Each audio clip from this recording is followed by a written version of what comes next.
రాముడు జన్మించాడు, మరణించలేదు. రాముడు కౌశల్యా గర్భాన పుట్టాడు, దశరథుని ఇంట్లో పుట్టాడు, అందరికీ తెలుసు, అందరూ చూశారు. జన్మించాడు కానీ మరణించలేదు. ఎందుకంటే రాముడు నదిలో ప్రవేశించాడు. ఆయన శరీరం మళ్ళీ ఎవరూ తీయలేదు, ఎవరికీ దొరకలేదు. శరీరం దొరకనప్పుడు పోలీస్ స్టేషన్ చట్టం ప్రకారం మనిషి మరణించనట్టే లెక్క.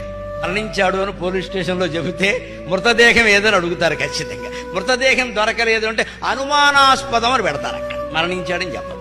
పైగా కృష్ణుడు జన్మించలేదు కానీ మరణించాడు. ఎందుకంటే కృష్ణుడి శరీరం దొరికింది, అడవిలో వారం రోజులు ఉండిపోయింది, అక్కడ అంత్యక్రియలు కూడా లేకుండా.